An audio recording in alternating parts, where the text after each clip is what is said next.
பிரதம மந்திரியினுடைய விஸ்வகர்மா திட்டம் இதுவரை எந்த ஆட்சியாளரும் நினைத்து பார்க்காத ஒரு ஒப்பற்ற திட்டம். காரணம், கைவிளைஞர்கள் ஆர்ட்ஸ் அண்ட் கிராஃப்ட், இது ஒரு நாட்டினுடைய முதுகெலும்பு, மையப்புள்ளி, ஜீவாதாரம். இதனால கோடிக்கணக்கான மக்கள் வாழ்வாதாரம் பெறாமல் இருக்கலாம், மில்லியன் அண்ட் ட்ரில்லியன் டாலர்ஸ் இதனால சம்பாதிக்காமல் இருக்கலாம். ஆனால் இந்த தொழில் காலம் காலமாக பரம்பரையாக அவர்களுடைய திறமையிலே உருவாகி வருகிறது. தஞ்சாவூருடைய ஆர்ட்ஸ் எடுத்துக்கலாம், பெரிய பெரிய டிராயிங்ஸ் எடுத்துக்கலாம், நகைப்பட்டறைகளில் இருக்கக்கூடிய கிராஃப்ட்மேன்ஷிப் எடுத்துக்கலாம். இவையெல்லாம் மெஷின் இதற்கு மாற்றாக முடியவே முடியாது. எனவே தான் இந்த தொழிலும் அழியக்கூடாது, இந்த தொழில் செய்பவர்களும் உயர வேண்டும் என்ற எண்ணத்தோடு இந்த விஸ்வகர்மா திட்டத்தை பிரதமர் நரேந்திர மோடி அவர்கள் கொண்டு வந்தார்கள். 5 தொழில்கள் செய்பவர்களோடு இன்னும் 13 தொழில்கள் செய்பவர்களை சேர்த்து 18 தொழிலுக்கான ஒரு திட்டமாக நரேந்திர மோடி அவர்கள் மாற்றினார்கள். முதல்ல அவங்களுக்கு ஒரு பயிற்சி கொடுக்குறாரு. அதுக்கப்புறம் செய்பவர்களுக்கு எக்யூப்மெண்ட்ஸ், அதாவது மெஷினரி லேட்டஸ்ட் மெஷினரி கையால் செஞ்சுருந்தாங்க, பழைய மெஷினரியோடு செஞ்சுருந்தாங்க. அதற்கு பின்னாலே வெறும் மெஷினரி வச்சு என்ன பண்ணுவோம், அதுக்கு பணம் வேணும்ல செய்யறதுக்கு, அதுக்கான லோன் 3 லட்ச ரூபா கடன், 5% லோன். அதற்கு பின்னாலே பொருளை செய்துவிட்டு எங்கே வைப்பது, நம்ம வீட்டில் வச்சுட்டு அழகு பார்ப்பது, விற்று வியாபாரம் செய்து பணம் சம்பாதிக்க வேண்டாம், அதற்கான மார்க்கெட்டிங், இந்த 3ஐயும் சேர்த்து ஒரு ஒப்பற்ற வகையில் இந்த விஸ்வகர்மா திட்டத்தை நரேந்திர மோடி அவர்கள் கொண்டாந்து 1 வருஷம் ஆகுது. விஸ்வகர்மா ஜெயந்தி அன்னைக்கு செய்தார்கள். இந்த 1 வருஷ காலத்தில் கிட்டத்தட்ட ஒரு 13 லட்சம் பேருக்கு பயிற்சி அளிக்கப்பட்டிருக்கிறது. 13,000 கோடி ரூபாய் இதற்காக ஒதுக்கப்பட்டிருக்கிறது. இந்த விஸ்வகர்மா என்பவர், நம்ம ஒரு சின்ன ஃப்ளாஷ்பேக் பின்னால் போனோம்னா, புஷ்பக விமானத்தை நம்மளுடைய இதிகாச புராண காலங்களிலே செய்தவர். அவ்வளோ ஒரு டெக்னாலஜி, எத்தனை ஏன்ஷியன்ட் டெக்னாலஜி. இன்றைக்கி நிறைய மிசைல்ஸ் நம்ம லெபனான், இஸ்ரேல் மற்ற இடங்களில் தாக்குதல், அந்த மிசைல்ஸ் எல்லாம் அந்த காலத்தில் செய்த ஆயுதங்களை செய்தவர்கள். எனவே அப்படிப்பட்ட விஷயத்தை இப்போது எடுத்து அதற்கான ஒரு ஜென்மம் கொடுத்து அதற்கான புத்துயிர் தந்து அவர்களையும் முன்னேற்றி, தொழிலையும் முன்னேற்றி, நாட்டையும் முன்னேற்றுவதற்கான திட்டமாக நரேந்திர மோடி அவர்கள் கொண்டு வந்திருக்கிறார்கள். ஓராண்டு காலம் இதை தமிழகம் ஏன் புறக்கணிக்க வேண்டும்? இதுதான் நம்ம முன்னால் இருக்கக்கூடிய பெரிய கேள்வி. தமிழ்நாடு அரசாங்கம் இன்றைய முதல்வர் திராவிட முன்னேற்ற கழகத்தை பார்த்து கேட்கிறேன், உங்களுடைய தகப்பனார் 74 கைத்தறி நெசவாளர்கள் வளர்ச்சி கழகம் என்பதை உருவாக்கினார்கள். 50 ஆண்டு காலமாகிறது. அதனை ஜாதி ரீதியானதா, மத ரீதியானதா, மொழி ரீதியானதா, குல ரீதியானதா, பூம்புகார் என்ற அமைப்பை ஏற்படுத்தி வருஷந்தோறும் விருது கொடுத்து கொண்டிருக்கிறார். இப்ப இது குலத்தொழில், குடும்ப தொழில் என்று சொல்லி இதற்கு ஒரு நாமகரணம் சூட்டி இதை புறக்கணிக்க நீங்க நினைக்கிறீங்கல்ல? நான் கேட்குறேன், திராவிட முன்னேற்ற கழகம் ஆட்சிக்கு 57 ஆண்டு 67 வந்தது. இந்த 57 ஆண்டு காலத்தில் ஒரு முதல்வர் வந்தாங்க, உங்கள் அப்பா முதல்வர் ஆனார், நீங்கள் முதல்வர் ஆனீங்க.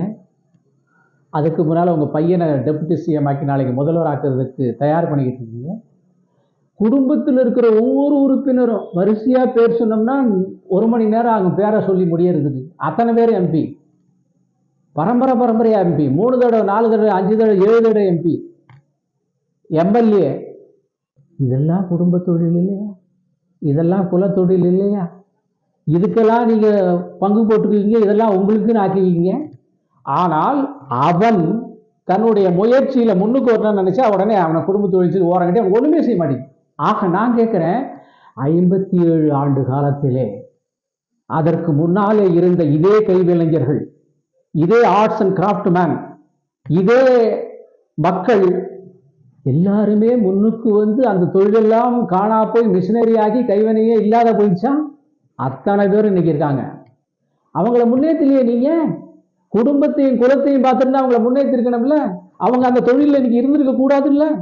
அவர்களை அதே தொழிலில் வைத்து அவங்களை ஓட்ட வாங்கிக்கணும். அதற்காக செய்யப்படுகின்ற மாய்மாலம், நாடகம், ஏமாற்று வித்தை என்று உங்களை நான் குற்றம் சாட்டுகிறேன். எனவே அவர்கள் முன்னேற்றத்திலே உங்களுக்கு அக்கறை இல்லை. அவர்கள் ஜாதி ரீதியாக, தொழில் ரீதியாக, குல ரீதியாக அப்படியே வச்சிருக்கீங்க. அதுதான் உங்களுடைய நோக்கம். அப்படி இருந்தால் 57 வருஷத்துல அவங்க ஒருத்தர் கூட நீங்க இருந்திருக்க கூடாது. எல்லாம் மிஷனரி ஆயிருக்கணும். பிஜேபி அந்த கலை அழிந்து விடக்கூடாது. அவர்கள் பொருளாதார ரீதியாக வளர வேண்டும். அவர்கள் தொழில்நுட்ப ரீதியாக டெக்னாலஜிக்கலாக வளரணும் என்பதற்காக திட்டம் போட்டு இதை செய்கின்ற போது உங்களுக்கு கண் உறுத்துகிறது. ஏன் இந்தியாவுடைய மற்ற மாநிலங்களில் இருக்கவில்லை? உங்களுடைய கம்யூனிஸ்ட் கட்சியும், உங்களுடைய காங்கிரஸ் கட்சியும், உங்களுடைய மற்ற கட்சிகள் ஏன் எதுக்கல? அத்தனை மாநிலத்தையும் இம்ப்ளிமெண்ட் பண்ணிட்டு இருக்குமே. 1 வருஷம் ஆகி போச்சே. உங்கள் கண் திருப்பதற்கு 1 வருஷம் ஆச்சா? இதுல இருக்கிற தப்புன்னு தெரியறதுக்கு 1 வருஷம் ஆச்சா? சரி, 750 திட்டங்கள், central schemes, central sponsored schemes 750 scheme இதுவரையும் பிஜேபியோட அரசாங்கத்தில் கொண்டாந்துருக்கோம். 44 லட்சம் கோடி ரூபாய்க்கு இது செயல்படுத்தியிருக்கோம். எல்லாத்துக்கும் உங்க பேர் தானே பிராண்டு போட்டு ரப்பர் ஸ்டாம்பு சீலை மாற்றி பண்ணிருக்கீங்க.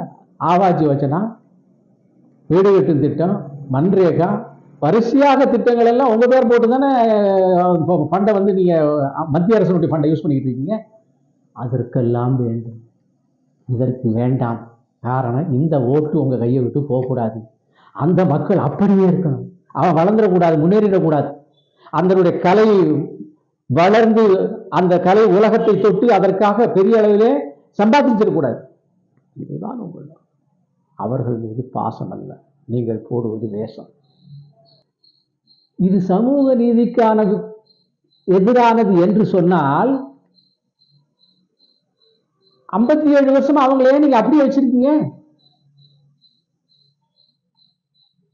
வசத்திருக்கணும்ல. இப்பயுமே பாரதிய ஜனதா கட்சி 18 துறைகளுக்கு இதை எக்ஸ்டெண்ட் பண்ணிட்டு இதை தொழில் ரீதியாகத்தான் பார்க்கிறது. இதிலே பல்வேறு ஜாதிகளை, ஓசி, ஓபிசி, எம்பிசி, எஸ்சி, எஸ்டி என்கின்ற பல்வேறு வகையான சமூகத்தினுடைய தரப்பு மக்கள் தொழில் ரீதியாக செய்வதை ஆதரிக்கிறது. அந்த தொழில் யார் வேணாலும் இருக்கலாம். அவன் குடும்பத்திலே கற்ற ஒரு விஷயம். இன்னைக்கு கூட பல்வேறு குடும்பத்தை சார்ந்தவர்கள் அந்த குடும்பத்தில் இருக்கக்கூடிய வருமானத்தோடு மற்ற தொழில்களையும் செய்கிறார்கள். அந்த தொழில் எக்ஸ்ட்ரா வருமானத்துக்கு செய்கிறார்கள். சில சமயங்கள் இந்த தொழில் அதிகமான வருமானம் கொடுக்கின்ற போது இதில் கான்சன்ட்ரேஷன் அதிகமாக செய்கிறார்கள். உங்கள் எண்ணம் அவன் பொருளாதார ரீதியாக கீழ்த்தட்டிலே இருக்க வேண்டும், அடித்தட்டிலே இருக்க வேண்டும், அவதிப்பட வேண்டும். ஓட்டு மட்டும் தேர்தலுக்கு உங்களுக்கு வரணும் என்பதற்காக நீங்கள் செய்கின்ற சதி, ஏமாற்று வேலைதான் இந்த சமூக நீதி என்கின்ற மாய்மாலம். பொறுத்திருந்து பார்ப்போமே, பொறுத்திருந்து பார்ப்போம். இவர்கள் எவ்வளவு லட்சணத்திலே எதை கொண்டு வருகிறார்கள் என்று பார்ப்போம். ஏனென்றால் 750 திட்டங்களிலே பெரும்பாலான திட்டங்கள் மத்திய அரசுடைய திட்டங்களுக்கு இவர்கள் மாற்றி ஸ்டிக்கர் ஒட்டுன திட்டங்கள் தான். ஒரு 5 ரூபா 10 ரூபா எக்ஸ்ட்ரா அதில் போட்டு இவங்க திட்டமாக மாற்றிக்கொண்டது. மாநில அரசின் பங்கு தொடச்சுக்கோ தொட்டுக்கோங்கிற பங்கை வச்சு பேரை மாற்றி இருக்கிறார்கள். அதே மாதிரி இதற்கும் அப்படித்தான் பேர் மாற்றுவார்கள். இவர்களுடைய லட்சணம் ஊரறிந்தது. பார்ப்போமே அப்படி என்ன செய்கிறார்கள். ஸ்டிக்கரை தான் மாற்றி ஓட்டுவாங்க, வேற ஒன்றும் நடக்காது.